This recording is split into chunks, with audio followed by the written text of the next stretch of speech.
Okay, well, yeah, thank you so much, everybody, for being able to join us this evening. It's really a privilege to be here with you. Seeing how many people are here, it really, I think, heartens us to see that there are so many people that are interested in what's going on in the Ukraine, as well as more globally in terms of the plight of displaced people around the world. So over the course of I guess the time that we're together, what we would like to do is give you a view of what we saw when we were on the ground a couple of weeks ago. We traveled over to Poland and spent meaningful time at the Poland-Ukraine border at multiple different locations where people from the Ukraine were crossing over, basically fleeing the violence and war that was going on there, either looking to find safe haven in Poland or passing through Poland on their way to other points in Europe. Theresa and I have worked over the course of the past several years in documenting the plight of refugees and displaced people in everywhere from multiple refugee camps in Greece to Turkey to the Rohingya in Bangladesh, as well as the migrant caravan and displaced people from South America fleeing, trying to cross the US-Mexico border. In all of the situations that we had previously focused on, they were different in many ways from what we had seen recently in Ukraine, in that, for instance, when we were in Greece, there were refugee camps that had been in place for anywhere from a couple of months to several years, in that we had gone repeatedly back to Greece to document the continuing conditions. In Bangladesh, when we were meeting Rohingya at the Balokhali refugee camp, that is actually one of the largest refugee camps in the world, with over 1 million people that have been there for years. Whereas the Ukrainian refugee crisis was very different, in that the war started late February. We were there within 2.5 weeks of that. And so what we saw and what we'll share with you are, I think, evidence of both governments, authorities, as well as NGOs and individuals trying to really scrambling to try to provide as much humanitarian relief as possible. I think chances are, as we go through this, there will probably be a lot of questions you have. I think one of the easiest things to do, as you have questions, if you want to throw it into the chat after we go through our images, we're very, very happy to answer any questions that you may have. And we want to make it as interactive as possible. But I think a lot of the questions people may initially have, we probably may cover. So yeah. Okay. So why don't we jump right into it, and we will go from there. So thank you all for your attendance and the introduction. If you want more information about some of the other work that we've done, you can find it on our website, thepoweroffaces.com. It has some of our images from Bangladesh, Turkey, Greece, and some of the other places that we've been, and we will be providing some of these images on there as well. This first image that you are seeing, are we sharing now? We are. I guess, would it help if we share our screen? It would help if we share our screen. Let me know. Screen one, okay. Sorry about that. Can everybody see the screen? Yes. Okay, and you only see the photo, right? I assume not all the. Yeah. Okay, great. Okay. Yep, it's correct. So yes, thank you. So this, we wanted to start with this photo. This is an image of a mother carrying her infant across the border. Now this border is called the Medica Polish-Ukrainian border crossing, and it's one of the crossings where people can actually walk across. Some of the others are basically for vehicular traffic only, for trucks and cars and whatnot. But this is the one where we had a lot of people, a lot of foot traffic coming across. And so this image really, resonated with us, because a lot of what we saw, and you'll see in these images, you'll see many women, you'll see many children, you'll see many animals, and you will see very few, adult men. It was a very different experience to see that. A lot of elderly, but no adult men. So a lot of the women were traveling alone with their families and just trying to figure out what to do and where to go. So this is the first point where they've crossed into Poland and they finally have some semblance of safety. A lot of them have waited on the other side of this border, on the Ukrainian side, I would say between 5 to 8 hours. So at this point, they're probably pretty exhausted while they're taking all of their luggage with them, all their belongings that they can carry, and trying to work their way through crowds of people as they walk across the border. Okay. So one of the things that we have seen in a lot of different situations, and certainly was the case here, because the events were so fresh and so recent, one of the biggest challenges in any relief situation, any disaster situation, is simply coordination of resources. You know, not surprisingly, very often there may be a surplus of something and a tremendous lack of other needed supplies. Right across the border, once they literally cross over the gate into Poland, what we saw were NGOs and volunteer relief services gathered on the Poland side of the border, and they were providing everything from food and clothing and triage medical services for travelers. One of the things that was distinctive in this situation, which is certainly not always the case in other situations, with the EU's open borders, you know, people from the Ukraine were being freely allowed to enter. And on the Poland side, very often we would actually see people that were just waiting patiently for their families or friends to arrive from the Ukraine, and from there they could be transported elsewhere. You know, for the refugees that were needing shelter or travel assistance or other services, the Polish authorities were providing bus transportation to a former shopping mall that was converted into a makeshift refugee reception area. They're not calling them refugee camps, you know, but this was a shop. There were shopping malls that were commandeered to allow temporary shelter for the refugees that were crossing over. Additionally, Poland was offering Ukrainians free train tickets or bus tickets to any of the destinations of their systems to help them continue on their journey if it was needed. The people here are crossing the safe buffer zone between the Poland border and the Ukraine border. And like Theresa had mentioned, you know, in the Ukraine, men that were military aged, anywhere from 18 to 60 years old, were prohibited from leaving the Ukraine. So the vast majority of people that were crossing over were women and children or the elderly. What we're going to share with you next is a conversation we had with a woman who had just crossed over the border, who had just crossed in through the gate, really. One of the things that we do before I play this, one of the things that we're very sensitive to is trying to respect the individual space of everybody that we encounter. You know, we don't know anybody's particular story. We don't know what trauma or hardships people may have encountered, and we try really hard to be respectful of their space. You know, our job, we go there to document what is going on for the purposes of history, because it is really important that these things do be recorded. So hopefully, in our most optimistic view, we can learn from the past, you know, and make the future a better place. But very often when people see us there, you know, it's clear that we're visitors, we're foreigners. We also are laden down with camera equipment. People very often approach us and want to tell us their story because it's important. It's important for people to be able to speak to someone. And also by coming up to us, we recognize that we are being entrusted with their stories. And so we always try to treat them with the requisite respect that they are due. And also on the other end of that, we also feel an obligation to try to share their stories as widely and respectfully as possible. So one of the things that we also are conscious of is we try to go beyond the 30-second sound bites that you hear on the news. You know, we do work on trying to do longer form journalism and reporting and writing. So we're going to share a few minutes of a conversation that we had to give you much more color and feel.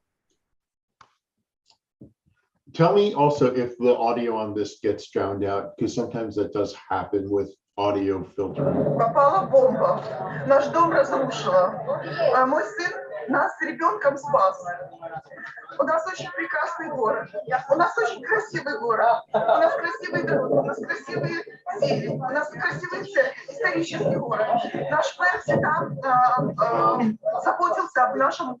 Actually, as I continue to do this, are you hearing the audio? We're hearing the audio. The image is a little choppy.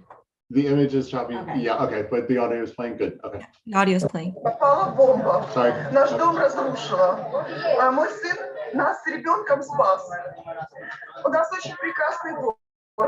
У нас очень красивый город. У нас красивые дороги, у нас красивые зелень, у нас красивый церковь, исторический город. Наш мэр всегда заботился об нашем уюте, от Рощенко. И вот делали. Это мой дом. Вот. Вот когда ударила волна, вот мой гараж, вот мой дом. И вот соседний дом. Вот то, что сделали с моим домом.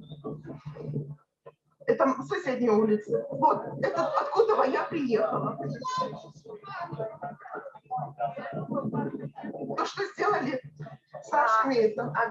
Где? Чернигов. Это Чернигов. Чернигов? Да, это Чернигов. Вот это домов сгорели. Вот то, что рядом напротив. Вот я сейчас. Вот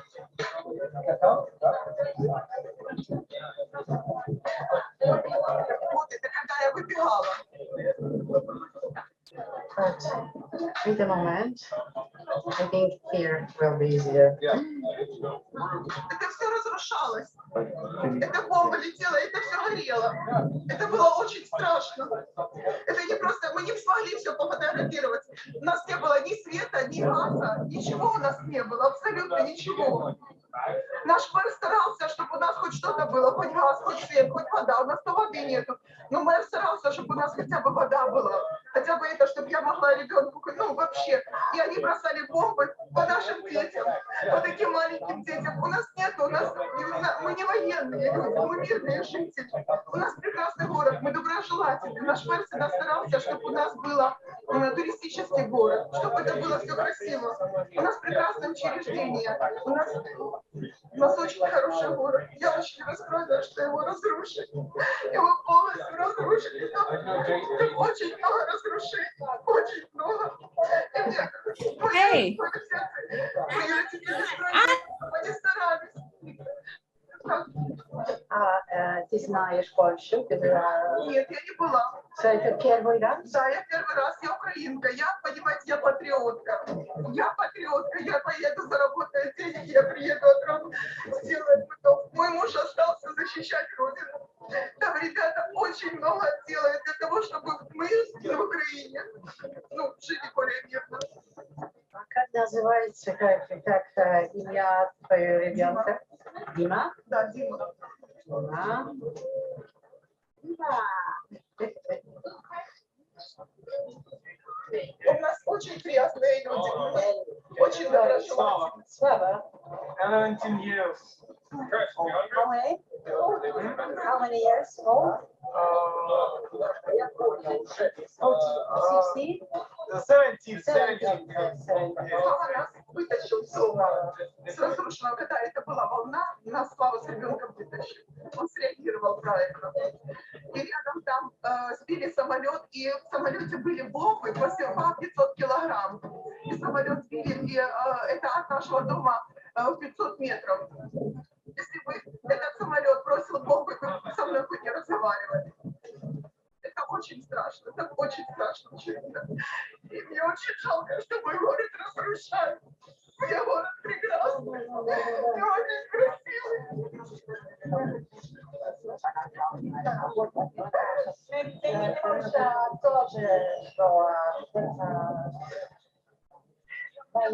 Надо идти хорошо.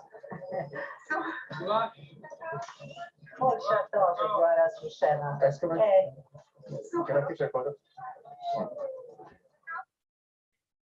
So it was that was a very emotional interview. I think she had just probably held that all in until she felt like she was safe and she had just crossed the border. And you will have seen in the back, there were a lot of tents in the back there. along with all of the stalls where they had food and other supplies for the people as they crossed. But in the back, there was a large tent, so people could either stay there overnight or as long as they needed, because they just needed to have a chance to sleep and maybe have something warm to eat, or they could continue on. And there were buses that were taking people from the border to the reception area that Daniel mentioned earlier, which is in one of the local shopping malls. But in the back, there was a tent, and I had the opportunity to spend a few days in that tent volunteering. I have some psychological first aid training, and the Red Cross were in there with some doctors, just helping the mothers and their young kids,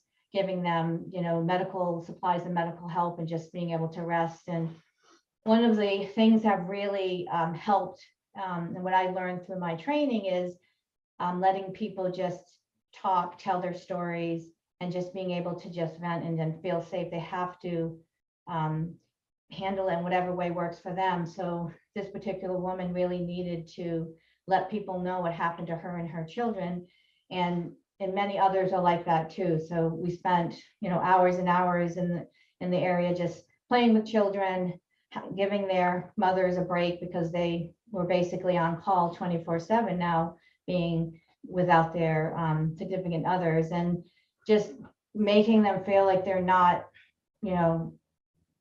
always have to worry about a siren happening and then they have to hide in the basement or go into a safe area. And that's what they've been through for how many days it took them to really get to the border. So it was a very different experience for us in that way, as Daniel had mentioned, because when in our previous trips, we had gone into established refugee camps, and in some cases people had been there for many days, many weeks, even months. In this case, it was happening live. People were just coming through, and at that point it was really trying to get people to safety, to get them to a place where they can finally settle down and maybe call back to their family back in the Ukraine, have some semblance of stability for their family. So this was the first point of entry for them. And so you can see in that video, that was her opportunity. She came right up to us and said, "I want to do an interview." And right away we started recording. And this image here is very indicative of, I think, the relief that we saw people experience when they did cross into Poland. After carrying their luggage, carrying their children and everything, suddenly being faced with rows upon rows of relief workers, food being offered to them.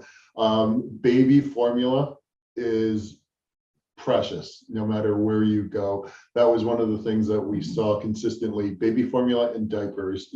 People, parents may be cold, parents may be hungry. The first thing they do is try to find resources for their children. That's a very common theme. There's never enough. It's precious. Anybody who can ever support places that provide services like that, we highly encourage you to do so, because it really does make a difference at that moment when it's needed most. And here's some of the supplies that were around. People had left, clothes, shoes. Some of these shoes were actually from the refugees that changed their shoes into new shoes and to continue on their way. So you'll see kind of piles of shoes on the side and coats. It was quite cold. It was beginning of March. It was very, very cold.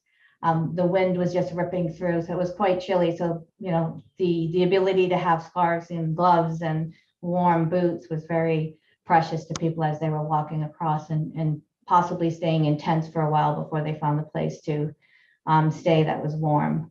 So we saw a lot of these, bins of shoes on the side of the sidewalk. Yeah. And then once they crossed once they crossed into Poland, if they did not have anybody waiting there, or if they did not have anywhere to go specifically, the Polish army was arranging for buses to be able to bring refugees over to the converted shopping malls that we've mentioned, the reception centers. And there were buses of all types. There were local buses that you'll see, we see in New York, just, mass transit buses. There were nice, larger buses, cross-country buses, any kind of, there were vans, there were any kind of, transportation. They were constantly coming through, and there were lines of people just waiting to get on the bus. In this photo, we saw many people with their animals, and this is an elderly Ukrainian man who was waiting with his dog on the bus and was waiting to be transported to the reception center after entering Poland on foot. And there were also many people there to help the animals. So you had shelters for animals if people needed to bring them places. There were plenty of food and supplies for your animals. So people really tried to support these refugees in any way they needed. So it was nice to see that many people were able to bring their animals with them, and that was very much comfort for them, and they were able to go on the buses along with the people. So. And in all of the other situations that we've witnessed, animals are not permitted for safety, hygiene, whatever reasons. And so people just simply did not have that option. It was not open for conversation.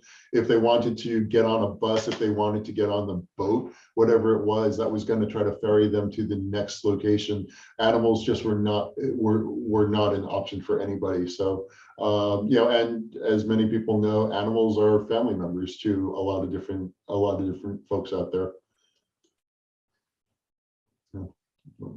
Here's another photo of people waiting at the checkpoint to go back, actually going back into the Ukraine. So due to shortages in the Ukraine, many people still living in the Ukraine would travel into Poland to purchase supplies, and then they would return to their home country at this checkpoint at Medica. So this is the checkpoint there. They're going through and they're getting checked. You'll see many of them have supplies with them. And again, they're waiting even at this, and then on this side, the wait can be as much as 4 hours. So it's a lot of this is waiting for people on both sides. But it was interesting to see how many people were actually going back into the Ukraine from the Polish border as well. Yeah. And in any disaster situation, but particularly, hold on one second. So in any disaster situation, but in particular, when you have a situation with refugees, you always have people that do not necessarily have best interests at heart, and there's a lot of potential human trafficking. So I'm going to let Daniel speak to this photo because he was there and he was paying attention to this particular person. Yeah. As soon as refugees started flowing over the border, human traffickers started focusing on the issue.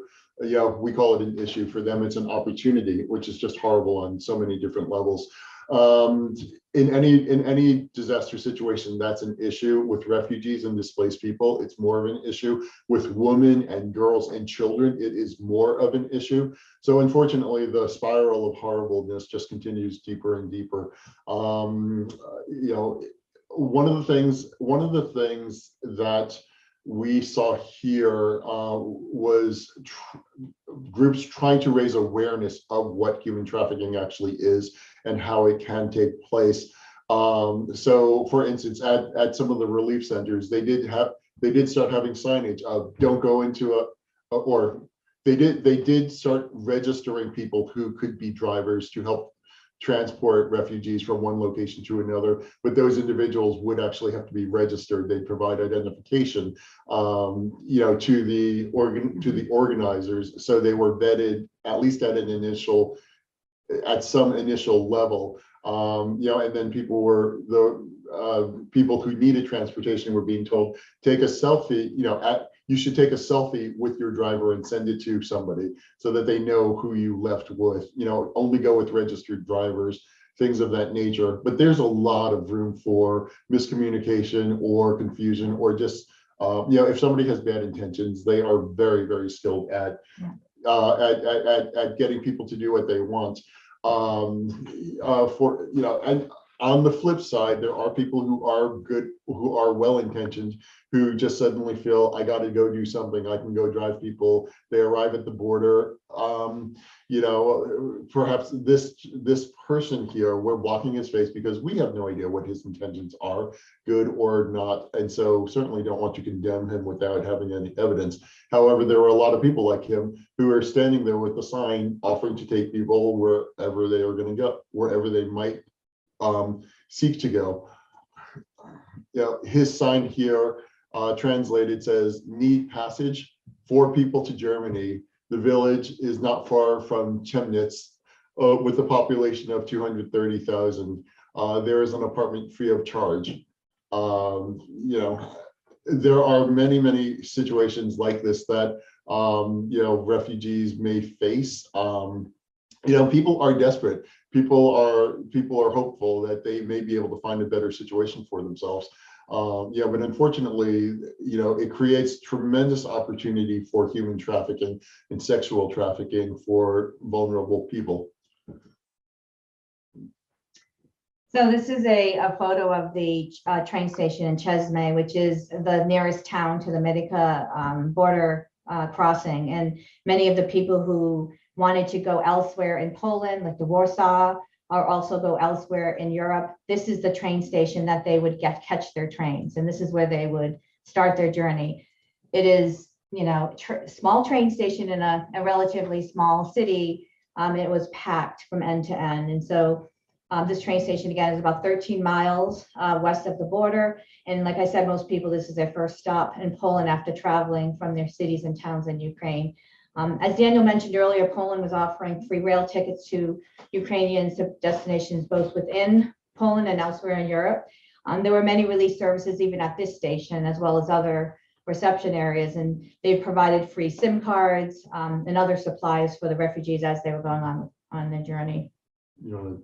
And this is a very typical scene: children clutching the hands of their parents, carrying, dressed for the winter because again it was quite cold, but carrying their toys, their bags, and everything that they could carry with them. And this is kind of walking through the train station and with crowds of people around them. But just wanted to give you a sense of what it was like for the families.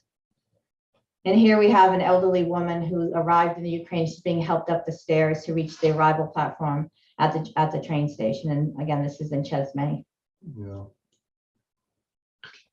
And I think just no matter where you are, it's a hard journey, no matter where you're coming from, no matter how much you had when you were in Ukraine. One of the things that was absolutely an issue because of the war, we were told that Ukrainian money basically became worthless when the war started. So no matter what you may have had in the Ukraine, as soon as you cross over into Poland, your Ukrainian money will not get you anywhere, and that creates incredible hardship for people at every level.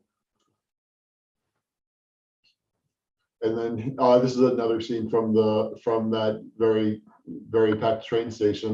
Relief organizations, fortunately, were setting themselves up and trying to do whatever they might be able to help people to the extent possible. And this is a photo of the inside of the train station. So many people here would be there are various counters where you can go and actually get train tickets to other places. So lots of lines, lots of people waiting around. And you'll see people in yellow vests and red vests and in white vests, and each color means something.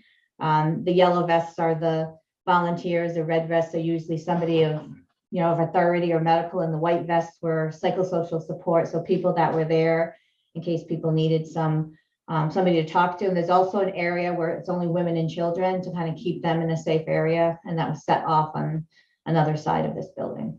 But to be cynical about it, a vest costs $3. And so if you're a human trafficker and you have $30, you suddenly can buy 10 vests to identify yourself as a volunteer worker or a relief worker. If you have a bus and you say, hey, we can take you over into Warsaw, get on the bus or whatever it might be, it's a free for all essentially. So and so vulnerable people are at incredible risk, just like any of us would be if suddenly we were dropped in another country, barely spoke the language, and were trying to find safety. This is the ticket counter at that train station where the ticket agents are helping people figure out what may be possible for them as far as finding transport.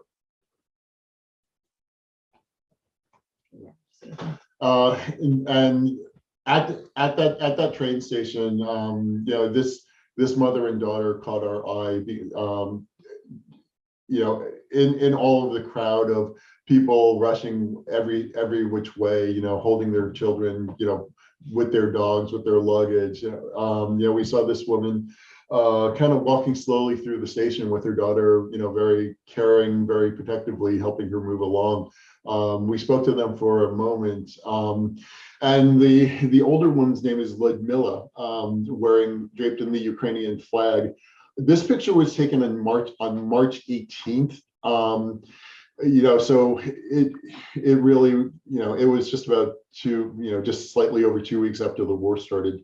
Ludmila had arrived from Lviv earlier that day after Russian airstrikes after Russia launched airstrikes on the Lviv airport. So she fled the city as her city was being attacked. She arrived at the train station, and she was met by her daughter Julia, who was living in Germany. So Julia traveled to Poland to pick up her mother. She's going to bring them back. She's going to bring her back to Germany. You know, but when we meet people who literally have fled their cities, you know, because bombs are being dropped on them, you see how frail some people may be. You know, and it really makes you recognize how hard the situation is minute by minute for the people who have to live it. This is one of the reception centers called Korsova actually. And it's the one that was basically a large shopping center. And so this was set up, and it housed approximately 900 refugees when we were there, but it held as many as 9,000 at one point. So it ebbs and flows. And inside this relief center, there are people sleeping on cots outside of the glass boutiques and storefronts. So this is a bus that transported people from the border, and they're here at the reception center, and they're dropping them off. In this reception center, there's also an area where people can go and get train tickets, air tickets, or at least drivers to help them get to where they need to go next. So that's an opportunity for them if they want to go to another country to start working through those details. Again, this is a bus that was at that reception center, and on all the buses, you'll see signs like this, where the bus is heading. This one was going a few cities within Poland, and so they were kind of quickly put on the bus. Once they get enough people, it would head off into the locations where they're going. So it was organized chaos, I would say. I mean, while we were there, we're seeing a lot of military, a lot of police. You have to show your badges to get into some of these areas, and they were trying to do the best they could, but they had enough people to go to these 4 cities. They got a bus going, and people were quickly processed through this reception center.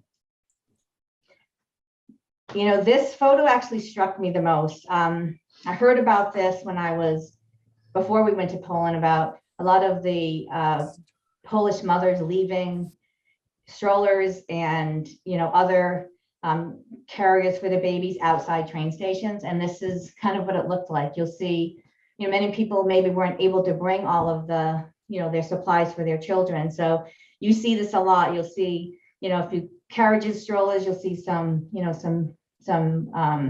car seats and cots and that kind of thing. So it was nice to see there was a lot of the Polish people really stepped up and really tried to help the refugees as they came and opened their hearts, donated supplies. There was always enough to go around for everybody. So this is one of those locations outside the train station. And one of the things that we've seen happen time and time again, and part of it is human nature. Right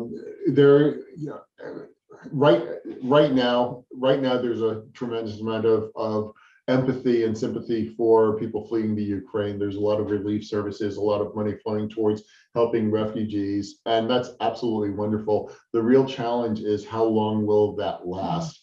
Because we've seen time and time again fatigue set in among populations, among cities, among countries that are dealing with their own refugee situations.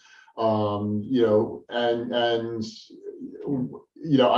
of it is human nature, in terms of just how long people are able or willing to help support other people. And unfortunately, it also gives an opportunity for, nationalism, things like that, the ugly side of human nature, to start rearing its ugly head and demonizing refugees.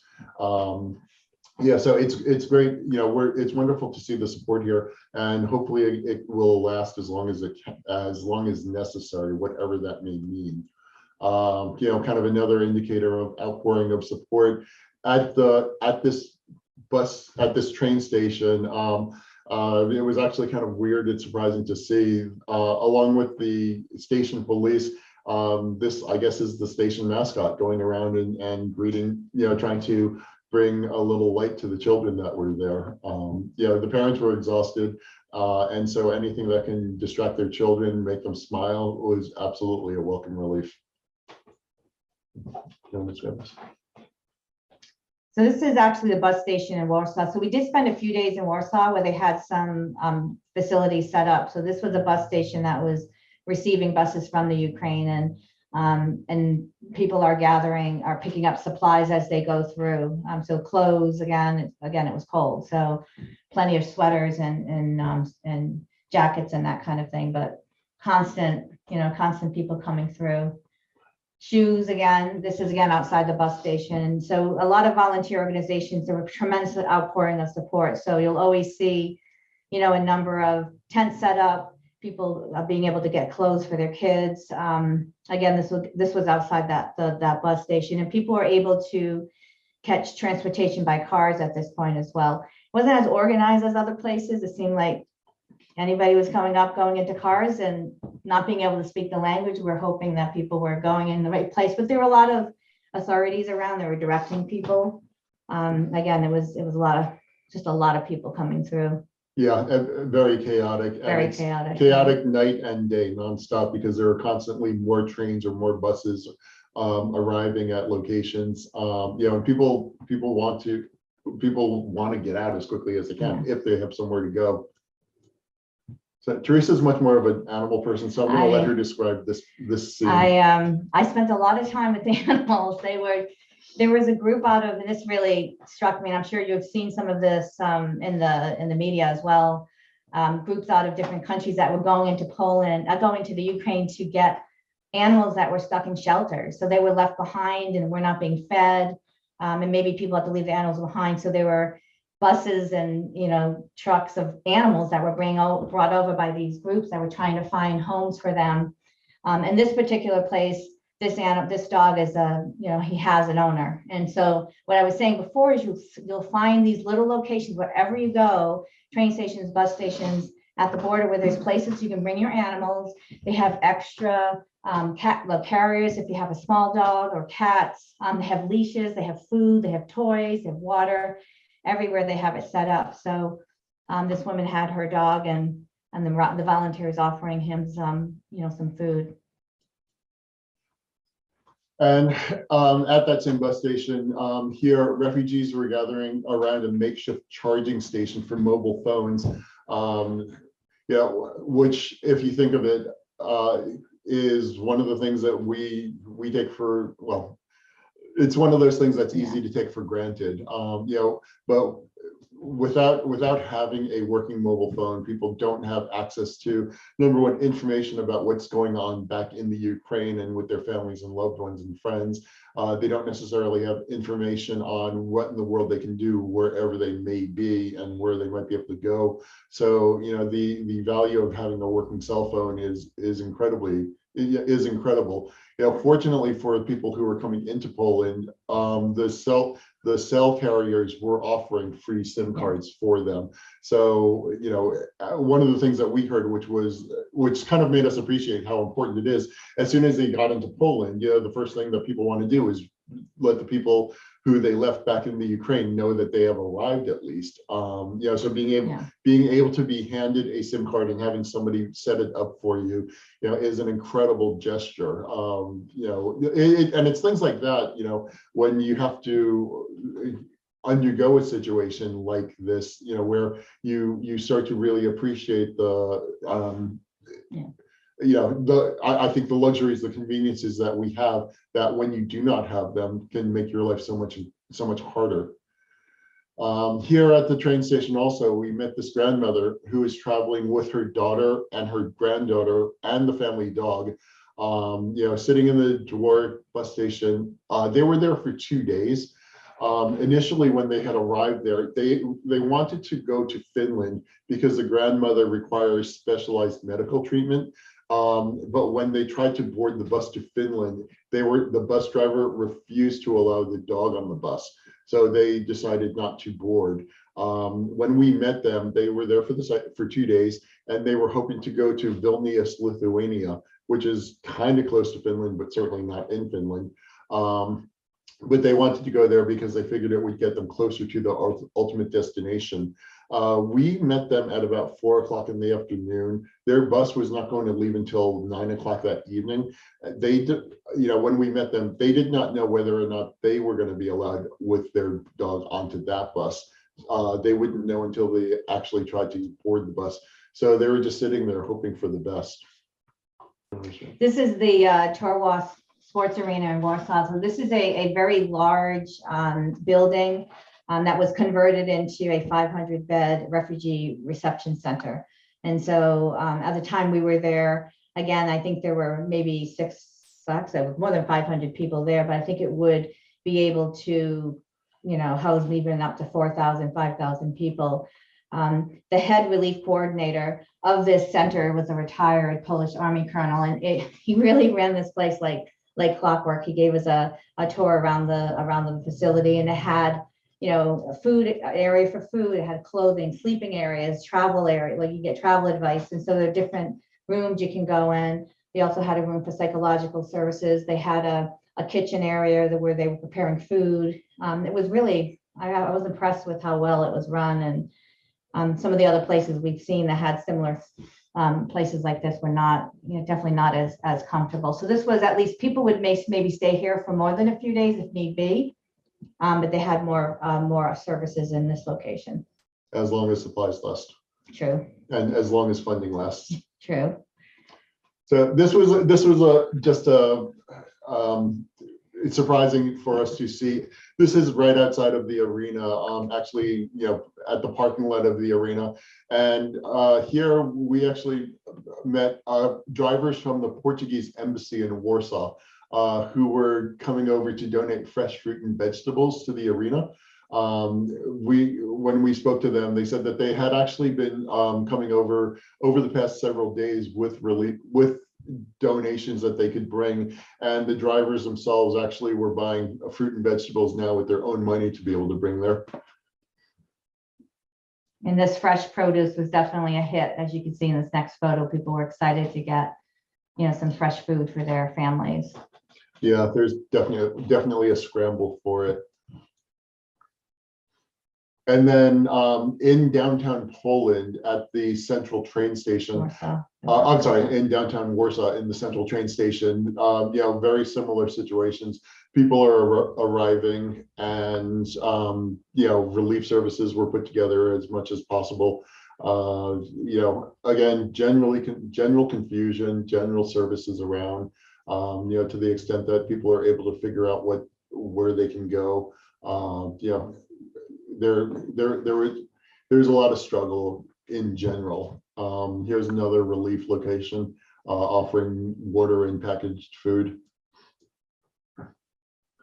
And then, offering the Ukrainians free transportation is, I think something that is kind of unprecedented from all of the situations that we've seen, in short, they're not being treated like criminals. They're not being boxed in. They're not being detained. They're not being they're not being forced to stay in any one location. They don't have to work with smugglers and have to pay and wait to the evening hours to get across the ocean, or the sea, as we saw. So it was rather civilized, quote unquote, meaning you can just get on a train, a bus, an airplane, and you don't have to worry about paying for it. So and it was all above board and safe. And just to clarify, like on the word civilized, which actually is a really good point. Yeah. When Theresa said civilized, I think what she meant was it was done, people were treated in a respectful Exactly. way. They were treated basically like human beings.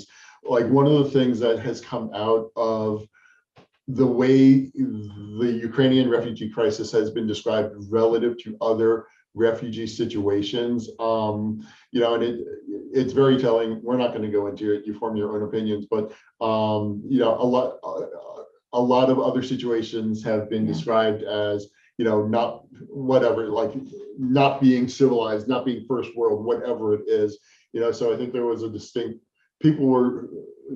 there is a distinction on how a lot of the media is portraying the situation here versus the way it might have been described elsewhere in other situations.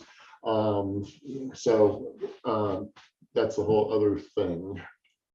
And at that train station, for instance, we met this woman who had been traveling for 6 days from Kiev.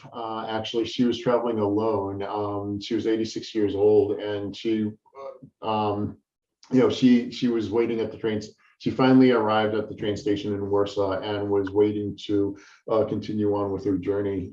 Yeah, when we met her, we made eye contact for a while. We slowly approached, we smiled at each other, you know, and we started speaking together. And one of the things I think that struck us about, you know, just wanting to say hello was that she just looked lonely and alone. And, you know, in addition to looking tired, like everybody, you know, she was sitting there alone. So it was nice to be able to actually have a conversation with her.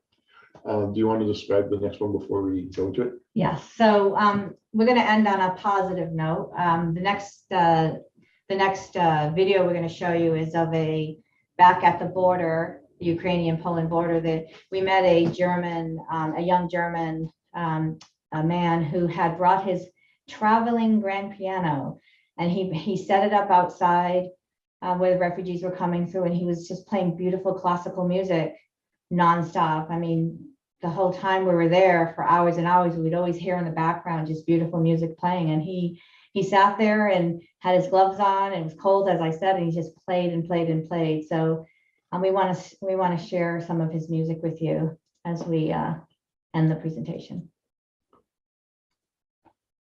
Okay. Let us know if the music actually comes through. Sometimes it does not. Okay. So when people coming from the border hear your music, what do you want them to know? I want them to know that they're safe now. What piece of music that you play best represents that? Jump around this magic. Oh. Do you like it? Yeah, sure.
And on that note, my friends, so number one, thank you for your interest in learning more about what's going on over there. The first way for this situation to start being resolved is by having people like yourself, having an interest and showing and wanting to learn more about it. Our goal is to try to present information as objectively as we can. And ideally, we would just like people to be able to form their own informed opinions on situations and hopefully decide how they want to act. So we'd love to answer any questions that you have. Zoe, you're in control. You tell us how we go about next. Sure. So we've had a lot of discussion in the chat, actually, mostly around ways to help. So would love to hear your thoughts on that, because I think a lot of people have heard different things about, whether it's better to donate money, items, new items only, et cetera. So if you have any suggestions. I mean, I think generally when it comes to donating clothes and like big items from the United States, it's not practical, quite frankly, but there are organizations that are pulling donations together like that in Europe. And we can get a list of those if you are interested in working with them, either to provide them, support through giving them money or helping them with donations. So we're happy to do that. I think it's hard to just kind of send boxes and boxes of clothes and whatnot there, but again, we can get you lists of those names.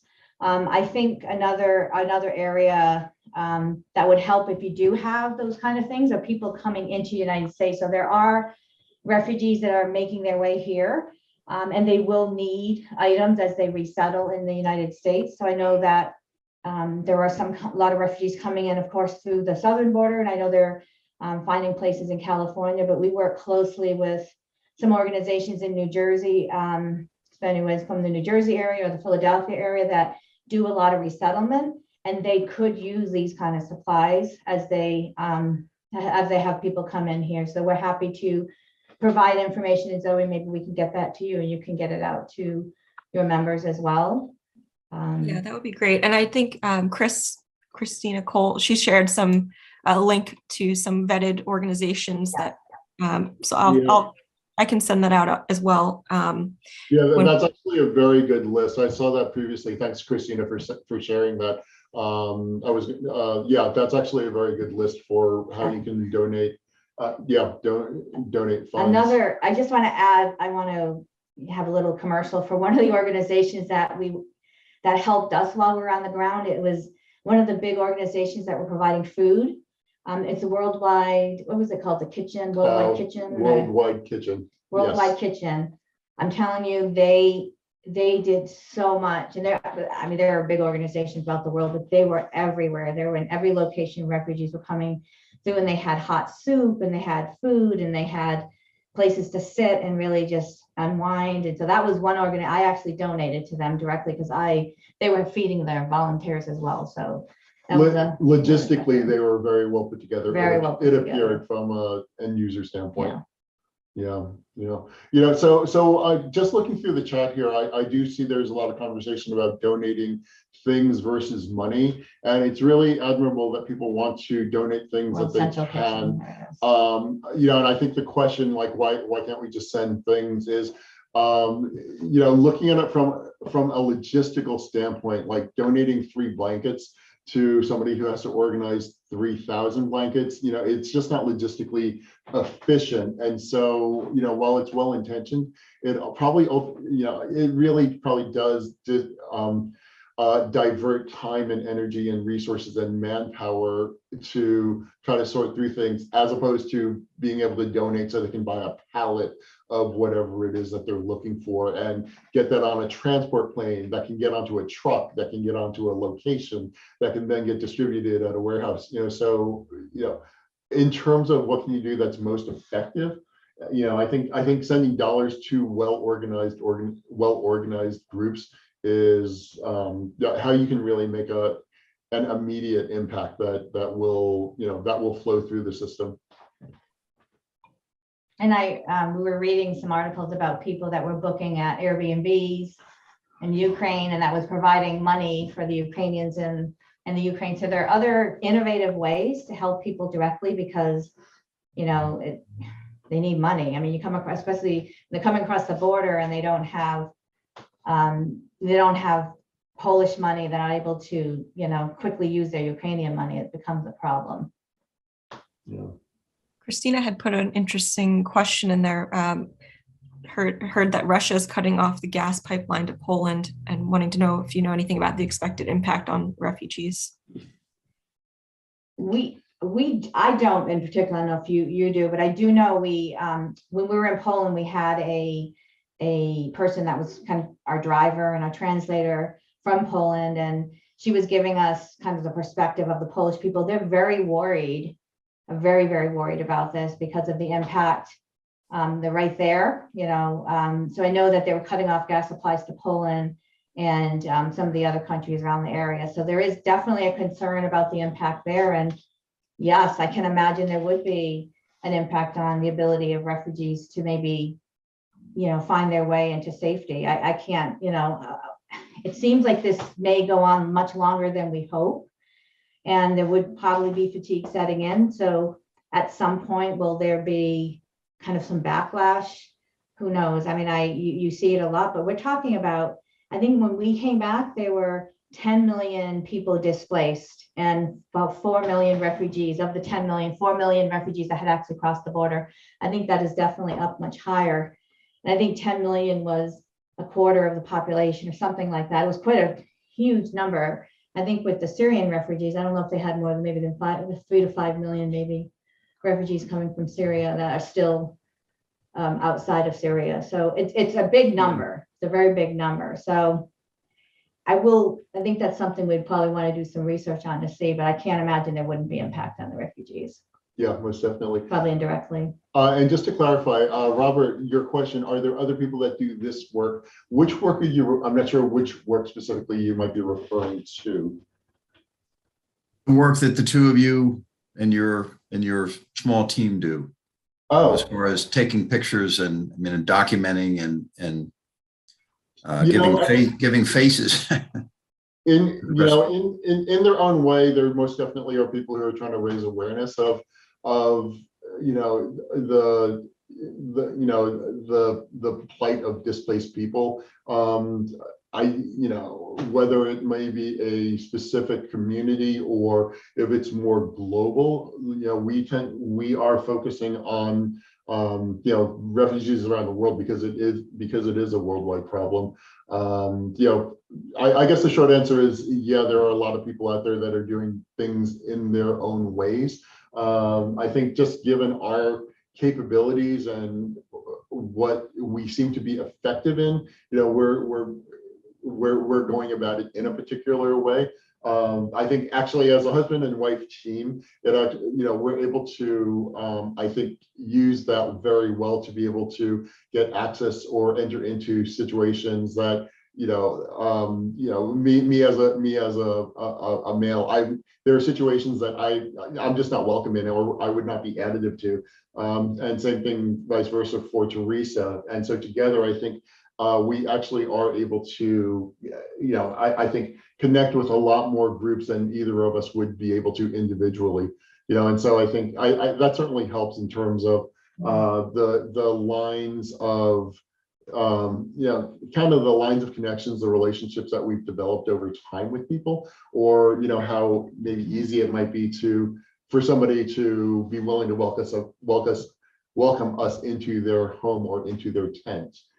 And I think for me personally, given my interest in public health and in mental health, that's an area of interest I'm studying in my doctorate program.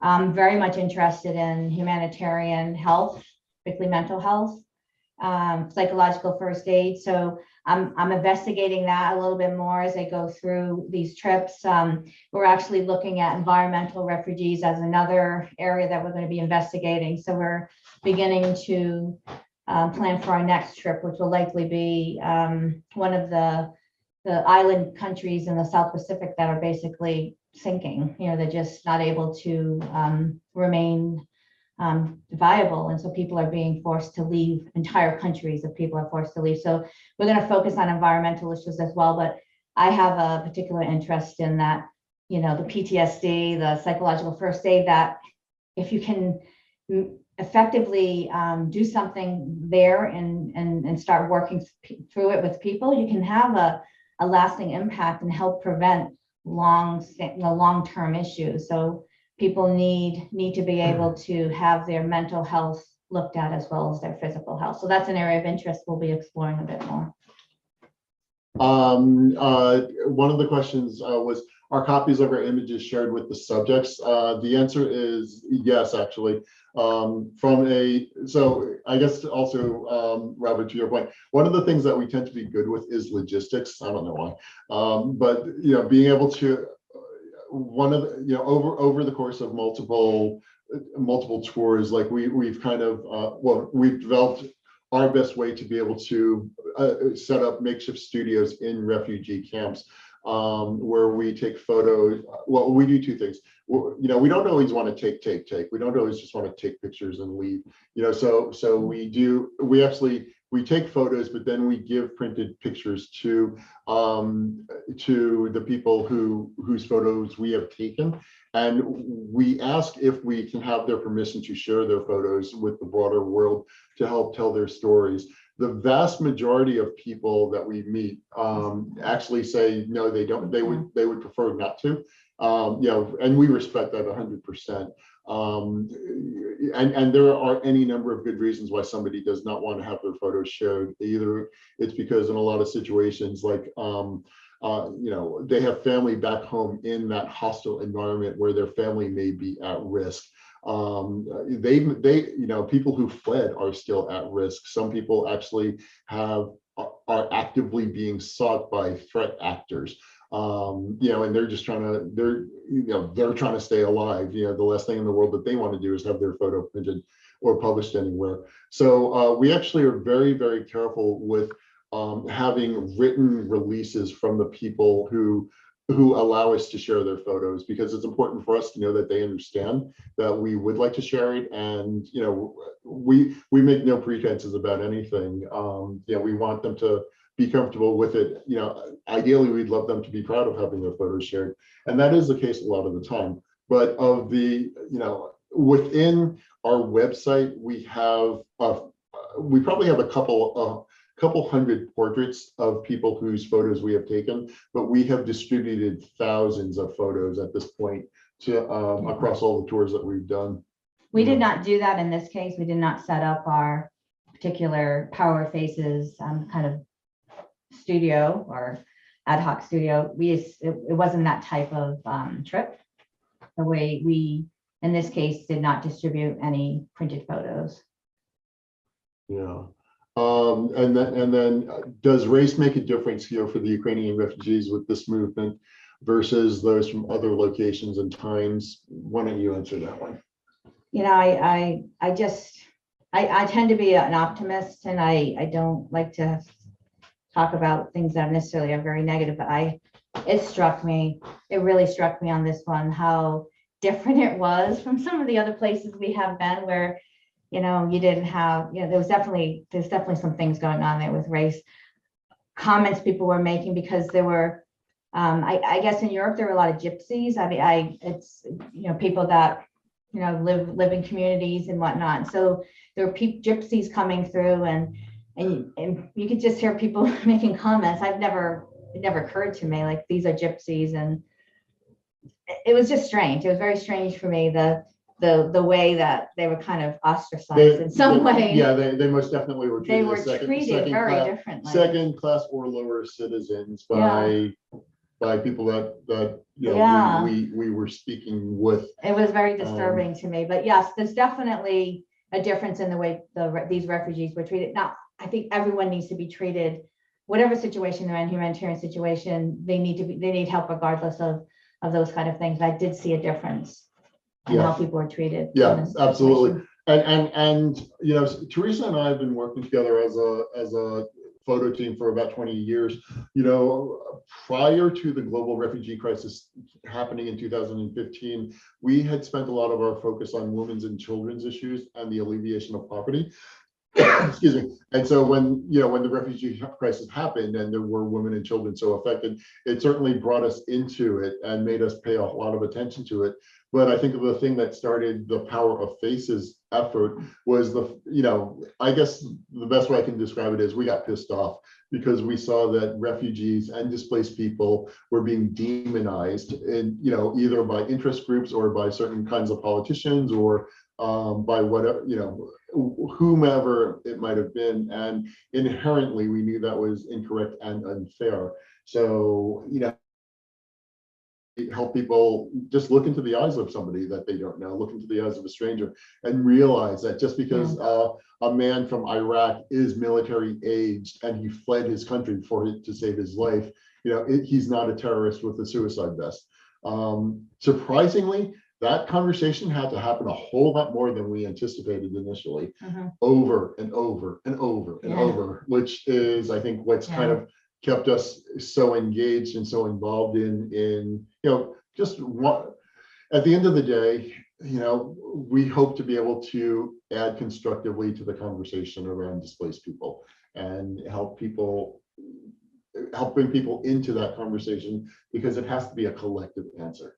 And I'm looking at your question, Robert, there, how do we maintain our mental health and optimism? One of the things, and it helps me that I have this interest in mental health and I study it and I'm getting trained as a layman's kind of a first aid in mental health.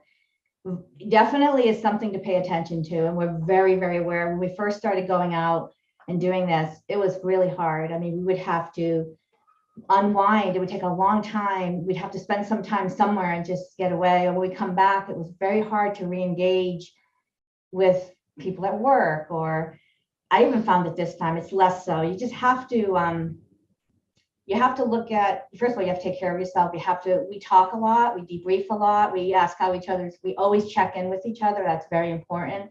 And that's one of the things for volunteers that are doing this. They really have to have someone or have an awareness of that. And as I was talking to the Red Cross while I was there, and I was asking them, how can I help with, from a psychological first aid perspective, they said, we need your help with the volunteers. Like, they need to talk to people. They need to be able to vent. They need to be able to process what's going on, because if you don't do that, it'll just stay inside. And let me tell you, it's going to come out in some other way when you're back home and you're lashing out at your family or you're lashing out at your coworkers. So we just talk a lot. We debrief a lot. We journal. I mean, all these things you have to do these things, because unfortunately, you know, somebody has to do this. People need to be aware of what's going on. And a lot of the reason why we do this is because we want to be a voice for people that don't have a voice. That they need people to pay attention to them to know what's going on. And so we see how important it is, but we are very cognizant of the drain it can take on ourselves and on our family. So we pay attention to that. Yeah, you know, I think we always kind of had this mantra, but it really became important and really got used over and over and over in the last several years. You know, just from a philosophical standpoint, one of the things that Theresa and I have kind of said to each other, you know, and I think it's a healthy philosophy regardless wherever you are, is, you know, the fight is between us and the problem. The fight is not between us and each other. And if you think of it, you can actually apply that to anything, which is cool. You know, and so, like, there are a lot of times where Theresa and I are we plan as much as we humanly can before we're on the ground. We try to reduce our risk as much as possible and be as reasonable as we can, because we have kids, we need to come back home, stuff like that. But then when we're on the ground, you know, things inevitably change. The landscape shifts a lot, you know, and we really do have to be nimble a lot of the time. And so a lot of that is, okay, do we do this, or this now?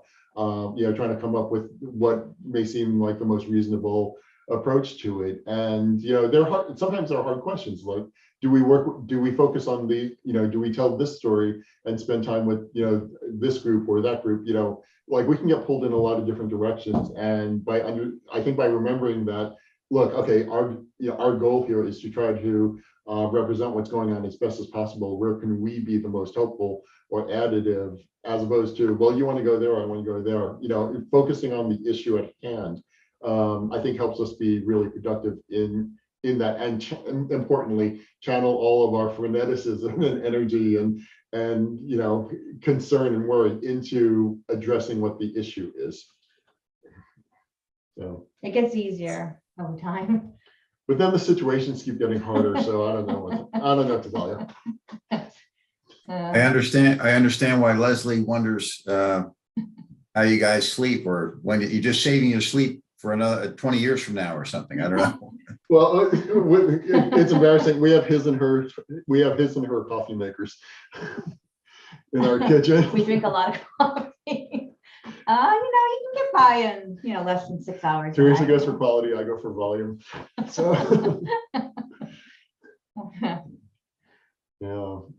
yeah, but you know, again, you know, the way to try to solve these global issues is by having people that are interested and engaged. So, you know, we really absolutely appreciate, you know, you showing your interest in at least hearing some more perspectives about what's going on.